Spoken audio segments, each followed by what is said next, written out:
Hello hi કેમ છો નમસ્તે. તમે જોઈ રહ્યા છો learning with fun with Krishna madam.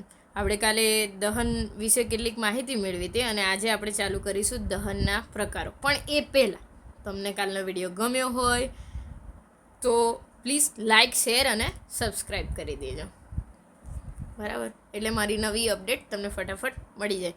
તો આજે આપણે શીખવાના છે દહનના પ્રકાર વિશે. દહનના પ્રકારમાં શું કીધું કે આપણે જોયું કે વાયુ ઝડપથી સળગે તો ઉષ્મા અને પ્રકાશ ઉત્પન્ન કરે. બરાબર, તો દહનને ઝડપી દહન કહેવાય કે વાયુ જે છે ફટાફટ સળગી જશે.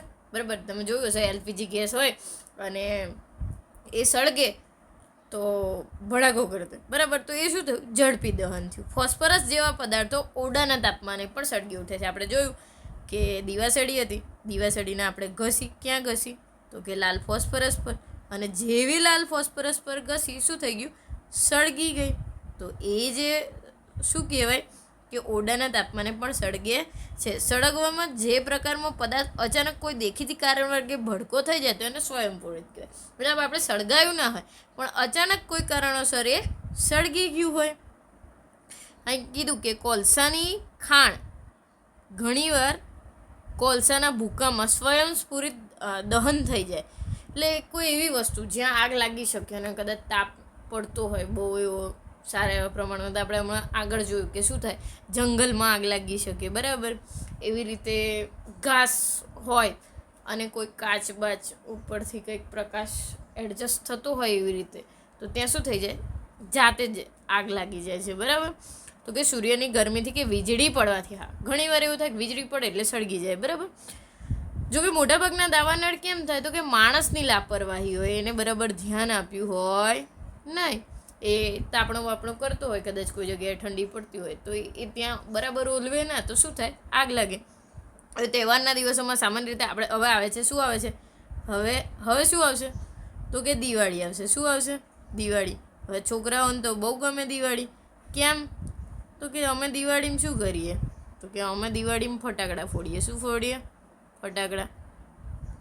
જે આ તમે જે ફટાકડા ફોડો છો ને, એમાં ઘણી વાર એવું થાય કે ભૂલથી તક ઘાસમાં પડી ગયું કે કોઈના ઘરમાં જ જતું રહ્યું તો શું થાય? સળગી જાય. એટલે હવે તમે દિવાળીમાં ફટાકડા ફોડો તો બરાબર છે, ફોડજો તમારી રીતે, પણ આગળ પાછળ કોઈ ગાડી ના હોય, કોઈ ઘાસ ના હોય, કોઈ એવી જગ્યા ના હોય જે ફટાફટ સળગી જાય, એનું તમારે ધ્યાન રાખવાનું. બરાબર, હવે તમે જોશો કે જ્યારે બી આપણે ફટાકડા ફોડીએ તો અવાજ ત્વરિત પ્રક્રિયા થાય છે અને આ પ્રક્રિયા દરમિયાન મોટા જથ્થામાં ઉત્પન્ન થતો વાયુ મુક્ત થાય અને વિસ્ફોટ કરે. જો ફટાકડા ઉપર દબાણ લગાડવામાં આવે તો વિસ્ફોટ થાય. બરાબર, શું કહે છે? અવાજ આવે મોટો, જેમ કે સૂતળી બોમ્બ કેવું તમે ફોડો કેટલો મોટો અવાજ આવે એવું. જ્યોત, ફ્લેમ, એલપીજી જ્યોતનું અવલોકન કરો. મીણબત્તીની જ્યોતનું અવલોકન કરો. બરાબર, અહીં આપી છે કે તમે અહીં જુઓ કે અહીં કેવું બતાવે છે? સહેજ ભૂરું. અને જ્યારે આપણી મીણબત્તીની જ્યોત કેવી હોય? પીળા કલરની હોય. બરાબર, ક્લિયર. કેરોસીન હોય ને તો એ પછી બ્લુ કલરની હોય, હે ને? તો અહીંયા કેટલાક પ્રશ્નો પૂછ્યા છે. તો કે મીણબત્તીની જ્યોત થાય તો કે હા. મેગ્નેશિયમમાં તો કે બહુ જ પ્રકાશ થતો હતો. કપૂરમાં તો કે થાય. કેરોસીનના સ્ટવમાં થાય. કોલસામાં પણ જ્યોત થાય. બરાબર, ક્લિયર. હવે છે જ્યોતનું બંધારણ. જ્યોતનું બંધારણ એટલે કે જ્યોત કેવા ટાઈપની હોય. બરાબર, તમને ખબર પડી ગઈ કે આ મીણબત્તી છે, આ જે છે એને શું કહેવાય? જ્યોત કહેવાય. શું કહેવાય? જ્યોત કહેવાય.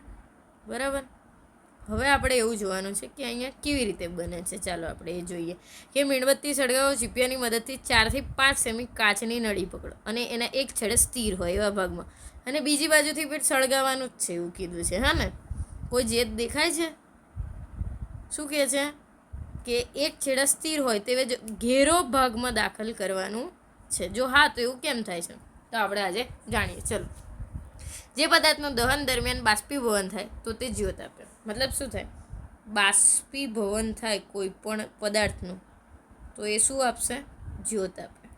જ્યોત કોણ આપે? જેનું બાષ્પીભવન થાય એ. બરાબર, હવે તમે જોશો કે કેરોસીન હોય, પીગળેલું મીણ વાટ દ્વારા ઉપર ચડે છે તો શું થશે? કેરોસીન હોય, આપણે જો બતાવો તમને અહીંયા પહેલાંના જમાનામાં સ્ટવ રાખતા.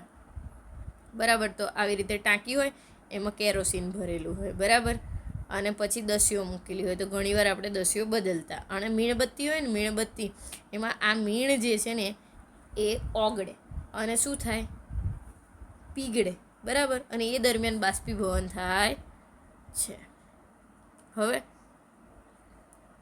તમે જ્યારે મીણબત્તીની જ્યોત સ્થિર હોય ત્યારે કાચની તકતી ઉપર મૂકો અને થોડીક વાર પકડી રાખો તો શું થઈ જાય, તો કાળાશ પડતું વર્તુળ બને. જો આ મીણબત્તી ઉપર તમે કોઈ પણ, એવું નહીં કે કાચ જ, તમે કોઈ કોડિયું લઈને પણ આ પ્રયત્ન કરી શકો. ઘણા બધાને ઘરે મેસ બનાવતા હોય, મેસ. તો એ મેસ શું છે, બસ આ જે કાળાશ દેખાય ને એ જ મેસ હોય, બરાબર. એ શું હોય, એ જે કાળો કલર દેખાય એ એકચ્યુઅલી શું હોય, કાર્બન હોય. શું હોય, કાર્બન હોય. એનો કાળો રંગ દેખાય. કાચની તકતી કે સ્લાઇડ ઉપર એક કાળસ પડતું વર્તુળ બને છે. જ્યોત પ્રકાશિત ભાગમાં રહેલા અને દહન ન પામેલા કાર્બનના કણો હોય. એટલે એ જે કાળો કલર હોય એ શું હોય, જે દહન ન થયું હોય, દહન ન પામેલ કાર્બન હોય, બરાબર, કે સળગી ગયો નથી. હવે તાંબાના તૈયારને જ્યોતના બહાર બિન પ્રકાશિત ભાગમાં સહેજ અંદર રહે તેમ 30 મિનિટ સુધી ફૂગડો તો શું થઈ જાય, લાલ ચોળ થઈ જાય. કેવું થઈ જાય? હા, એ તો સીધી વસ્તુ છે. આપણે જોયું હશે કે લોખંડની ખીલી હોય, બરાબર. કોઈ લોખંડની વસ્તુ હોય અને એને આગમાં રાખશો તો એ કેવી થઈ જવાની, લાલ થાય, અંગારા જેવી, બરાબર. જ્યોત આવતી નથી. હા છે ને, તમે અત્યાર સુધી મીણબત્તી જોઈ હશે બહુ બધી, પણ આજે આપણે મીણબત્તીના જ્યોત વિશે શીખીશું કે મીણબત્તીના જ્યોતમાં કેવું કેવું હોય. દેખો, સૌથી ઉપરનો ભાગ છે ને, અહીં જો લખ્યું છે સૌથી ઉપરનો ભાગ, એ સૌથી સંપૂર્ણ દહનવાળો ભાગ કહેવાય, એટલે સૌથી ગરમ ભાગ કહેવાય, જેનો કોર્નરવાળો હશે. પછી મધ્યમ ગરમ આવે, ઓછું ગરમ આવે, વચ્ચે જાઓ ને. અપૂર્ણ દહનવાળો હોય ને એ પીળા કલરનો હોય. અને એક સહેજ ભૂરું ભૂરું દેખાય તમને, જો બતાવો, આ જે છેલ્લી કોર્નર છે ને એ ભૂરા કલરની છે. પછી અંદર જે આ પીળો કલર દેખાય ને એ અપૂર્ણ દહન છે. અને દહન ન થયેલ મીણ વરાળ હોય. શું હોય? વરાળ હોય. તો જ્યોતના વિવિધ ભાગ, સૌથી ઉપરનો ભાગ હોય ને એ હંમેશા ગરમ હોય, અંદરનો મધ્યમ હોય. અને મીણબત્તી એ છે ને અંદર સળગે ના ને એ કાળા કલરનો ભાગ હોય. કેવો હોય?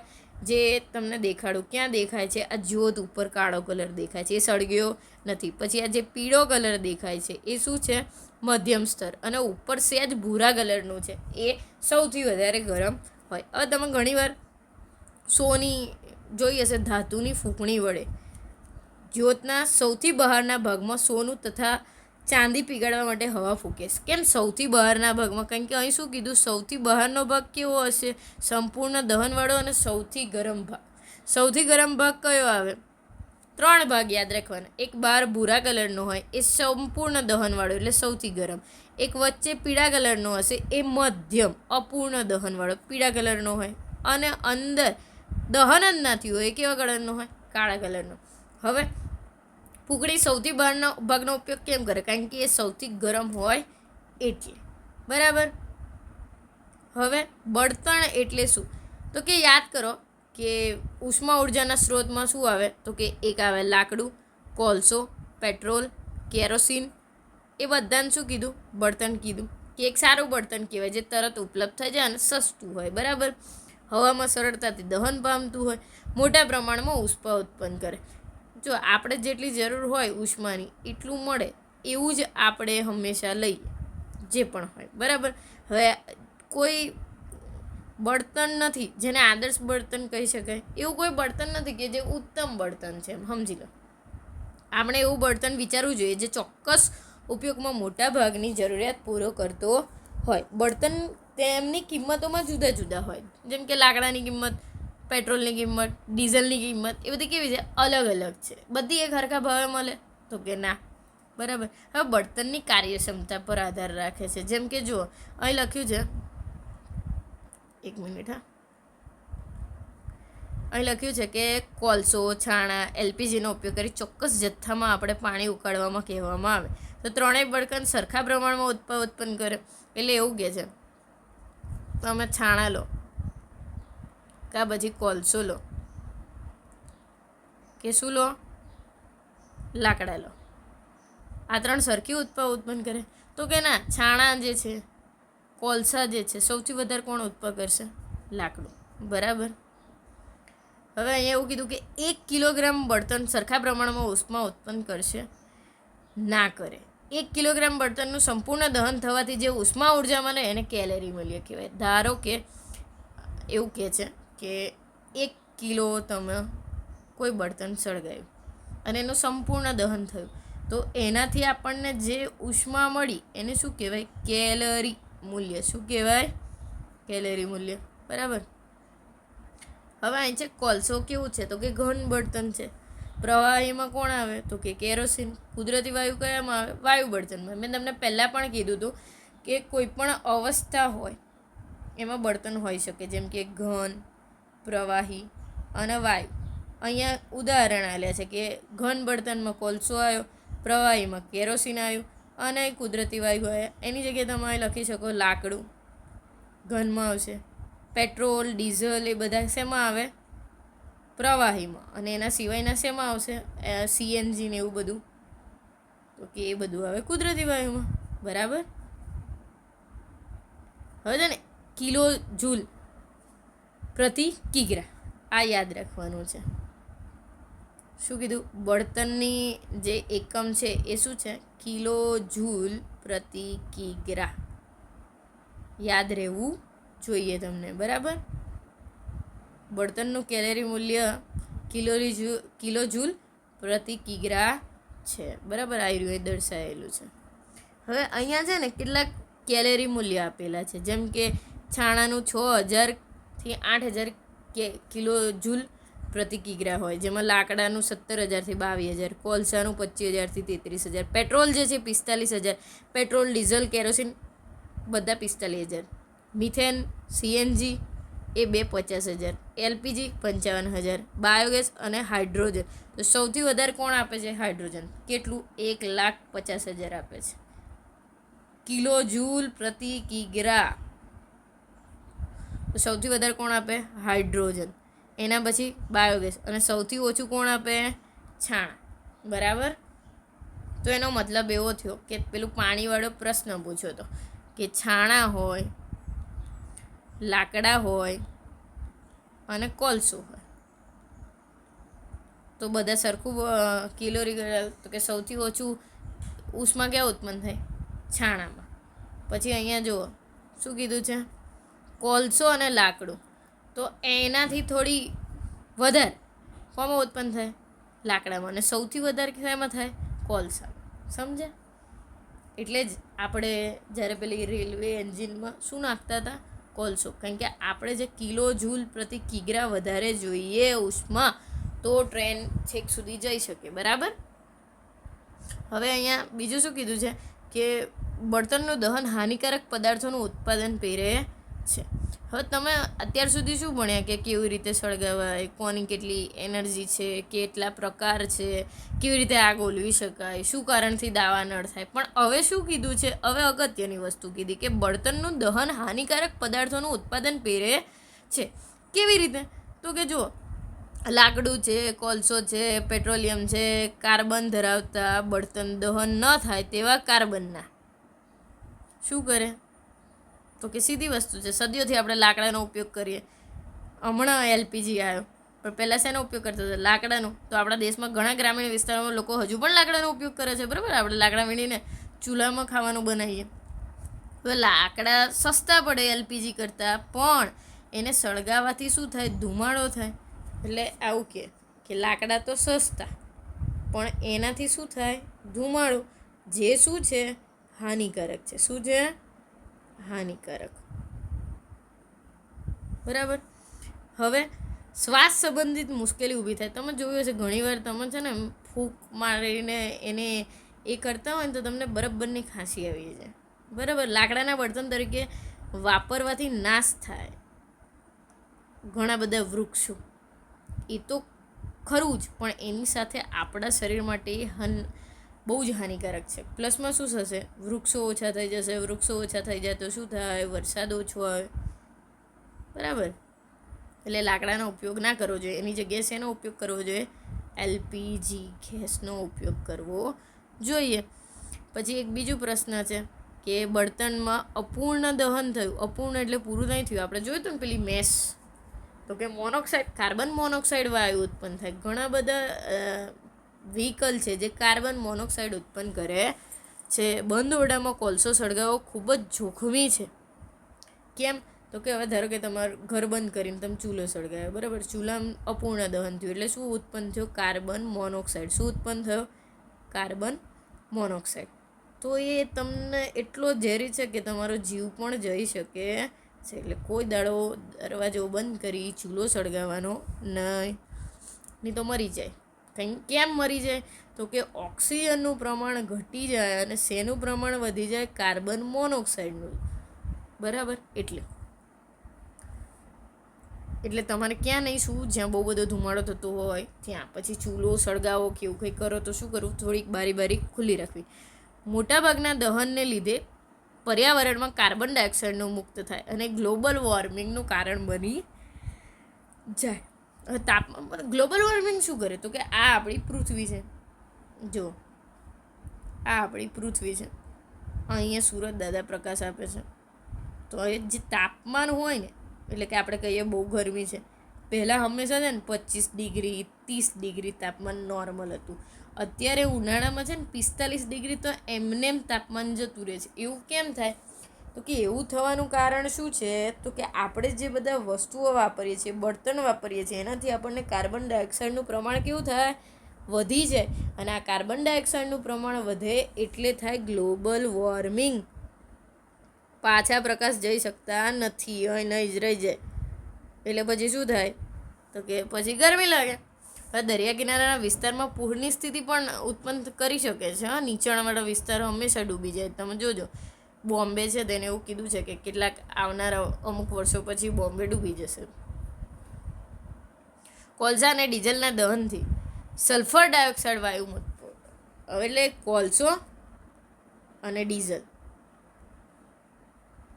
આ બેથી શું ઉત્પન્ન થાય? તો કે સલ્ફર ડાયોક્સાઇડ, એટલે એને SO2 વડે દર્શાવવામાં આવે સલ્ફર ડાયોક્સાઇડને, બરાબર. એ ઉત્પન્ન થાય. અને ઉપરાંત પેટ્રોલ એન્જિનમાં નાઇટ્રોજન વાયુરૂપ ઓક્સાઇડ ઉત્પન્ન થાય એટલે NOx કહેવાય. એને શું કહેવાય? નાઇટ્રોજન ઓક્સાઇડ હોય, નાઇટ્રોજન ડાયોક્સાઇડ હોય, તો એ બધાને આપણે NOx વડે દર્શાવી શકીએ. હવે આ તમે જોયું કે કોલસા અને ડીઝલથી શું ઉત્પન્ન થયું? Sulphur dioxide. અને બાકીના પેટ્રોલને એનાથી ઉત્પન્ન થયો નાઇટ્રોજન ઓક્સાઇડ, ગમે તેવા હોય. આ બે ભેગા થઈ અને એસિડ વર્ષાને પરિણામે છે. એસિડ વર્ષા એટલે શું ખબર તમને? આપણે અહીં થઈ નથી એટલે તમને નહીં ખબર હોય, પણ સમજાવું. વરસાદના પાણી સાથે ભળી જાય.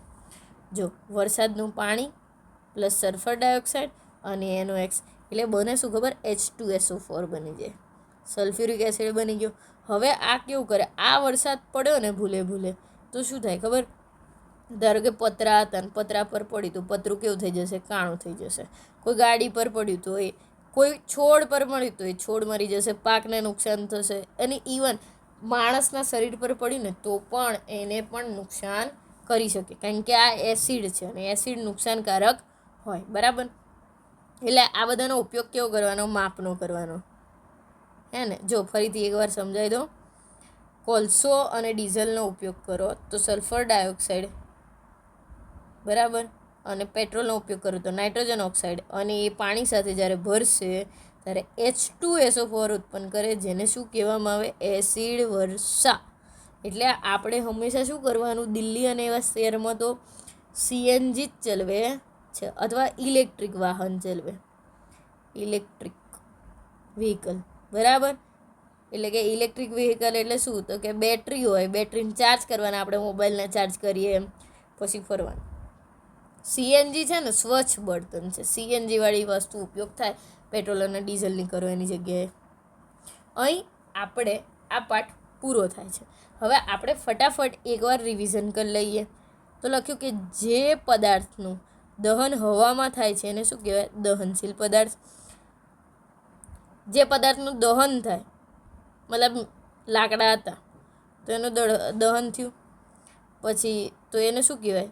દહનશીલ પદાર્થ કહેવાય. કેવો કહેવાય? દહનશીલ. પછી શું કીધું, ઓક્સિજન જરૂરી છે. આપણે પેલી મીણબત્તીવાળો પ્રયોગ કર્યો, એમાં કીધું કે આપણે ઉપર ગ્લાસ એને ઢાંકી દઈએ એટલે આ શું થશે, ઓલવાઈ જશે જ્યોત. બરાબર. કેમ? તો કે કોઈ પણ વસ્તુને સળગવા માટે, દહન માટે શું જરૂરી હોય, તો કે દહન માટે ઓક્સિજન જરૂરી છે. શું જરૂરી છે? ઓક્સિજન. બરાબર, ક્લિયર. પછી એક બીજી વસ્તુ કીધી હતી, જ્વલન બિંદુ. તો કે કોઈ પણ પદાર્થને, અહીંયા કોઈ પણ પદાર્થને સળગવા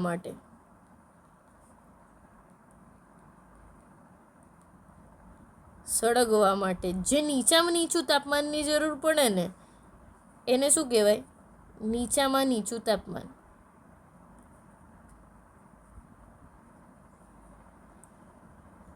એને કહેવાય જ્વલન બિંદુ.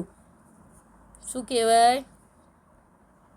જ્વલન બિંદુ. તો કે કોઈ પણ પદાર્થને સળગવા માટે જે નીચામાં નીચું તાપમાનની જરૂર પડે એને જ્વલન બિંદુ કહેવાય. મેં તમને કીધું હતું કે દીવાસળીનું જ્વલન બિંદુ અલગ છે, મીણબત્તીનું અલગ છે, ને અગરબત્તીનું પણ અલગ છે. બરાબર. પછી કીધું કે આગ ઉત્પન્ન કરવા માટે વધુ જરૂરિયાતો કરતાં આગને નિયંત્રિત કરી શકાય. મતલબ શું? જ્યારે આગ લાગે તો આપણે શું કરવાનું? ઓક્સિજન જતો બંધ કરવો જોઈએ. તો એની કારણે તમે શું કરી શકો? જો વિદ્યુત ને એવું હોય, વિદ્યુત હોય, પેટ્રોલ પંપ હોય, અથવા તો કોઈ મોલમાં લાગી આગ, બરાબર, તો તાત્કાલિક ત્યાં શું આપેલા હશે? કાર્બન ડાયોક્સાઇડના પેલા મૂકેલા હોય છે ને, એ છાંટી દેવાનો, એનો છંટકાવ કરવો જોઈએ. અચ્છા, ઘરે આગ લાગી છે તો શેનાથી લાગી એવું પહેલાં જોવાનું. ઘાસમાં કે ઝાડ આગળ કે એવી કોઈ જગ્યાએ હોય તો તમે પાણીનો ઉપયોગ કરી શકો, પણ શોર્ટ સર્કિટ થઈ તો તમારે પાણીનો ઉપયોગ કરવો નહીં. અને સૌથી પહેલાં 112 નંબર પર કોલ કરીને જણાવી દેવાનું. બરાબર. વિદ્યુતના ઉપકરણો, તેલથી લાગેલી પાણીનો ઉપયોગ થતો નથી. કેમ? તો કે ઘનતા અલગ હોય છે. હવે ઘનતા અલગ હોય કેમ? તો કે પાણી અને તેલ મિક્સ થતા નથી, તો આગ તો ઓલવાવાની નથી. આપણે શું કરવું પડે? ઓક્સિજન પુરવઠો બંધ કરવો પડે. દહનના ઘણા પ્રકાર છે, એમાં ઝડપી દહન, સ્વયંસ્ફુરિત દહન અને વિસ્ફોટક. ઝડપી એટલે ફટાક લઈને સળગી જાય, તો એને કહેવાય ઝડપી. સ્વયંસ્ફુરિત એ પેલું ખબર આપણે દાવા નળ હતું, તો એ શું કહેવાય? સ્વયંસ્ફુરિત. કોઈ સળગાવવા તો ગયું નહોતું, પણ એની જાતે સળગી જાય. વિસ્ફોટક, ફટાકડામાં શું થાય? વિસ્ફોટક, મોટો અવાજ આવે ને. હા. જ્યોતના 3 અલગ અલગ પ્રકાર હોય. એક હોય ગરમ જ્યોત હોય. કેવી હોય? ગરમ. સૌથી ગરમ કઈ હોય? એની આગળનો ભાગ જે ભૂરા રંગનો હોય. કેવા રંગનો હોય? ભૂરા રંગનો. પછી ઓછી ગરમ કઈ જ્યોત હોય? ઓછી ગરમ, તો કે મધ્યમ. બરાબર. અને અંદર જે કાળા રંગની હોય એ અપૂર્ણ દહન હોય. શું હોય? અપૂર્ણ દહન. બરાબર. પછી શું કીધું? તો કે એક આદર્શ બળતણ એવું કશું હોતું નથી. બરાબર. હા, પણ દરેક બળતણનું કેલરી મૂલ્ય કેવું હોય? બળતણનું કેલરી મૂલ્ય અલગ અલગ હોય. દરેક બળતણનું કેલરી મૂલ્ય કેવું હોય? અલગ હોય. હવે ધારો કે મેં તમને એવું પણ કીધું હતું, જેમ કે લાકડું, તો લાકડાનું જે છે એ છાણા કરતાં કેલરી મૂલ્ય વધારે છે, પણ કોલસા કરતાં કેવું છે? ઓછું. બરાબર. પછી દહન ન પામ્યા હોય તો એને શું કહેવાય? અપૂર્ણ દહન કહેવાય. શું કહેવાય? અપૂર્ણ દહન. બરાબર. બળતણનું કેલરી મૂલ્ય કેવી રીતે મપાય? તો કે કિલો જૂલ પ્રતિ કિલોગ્રામ વડે દર્શાવવામાં આવે છે. હવે જ્યારે અપૂર્ણ દહન થાય તો શું ઉત્પન્ન થાય? અપૂર્ણ દહનથી કાર્બન મોનોક્સાઇડ ઉત્પન્ન થાય, જેને આપણે CO કહી શકીએ. શું કહી શકીએ? CO, કાર્બન મોનોક્સાઇડ ઉત્પન્ન થાય, અને જે પ્રાણઘાતક, એટલે કે આપણું મૃત્યુ પણ થઈ શકે છે. બરાબર. પછી એક બીજી વસ્તુ આવ્યું કે આ બધાથી શું થાય? પ્રદૂષણ થાય. કેવું પ્રદૂષણ થાય? તો કે ડીઝલ છે, કોલસો છે, તો એ બધો શું ઉત્પન્ન કરે? તો કે એ ઉત્પન્ન કરે સલ્ફર ડાયોક્સાઇડ. અને પેટ્રોલ હોય, પેટ્રોલનો ઉપયોગ કરો તમે બરાબર કોઈ વસ્તુમાં, તો એ ઉત્પન્ન કરે નાઇટ્રોજનના ઓક્સાઇડ. હવે વરસાદના પાણી સાથે શું કરે છે? વરસાદનું પાણી વત્તા સલ્ફર ડાયોક્સાઇડ ભેગું થયું વત્તા NOx. હવે આ બધું ભેગું થઈને શું બનાવી દે? તો કે એ શું બનાવે છે? તો કે H2SO4 બનાવે. અને જે એસિડ વર્ષા તરીકે ઓળખાય. શેના વર્ષે ઓળખાય?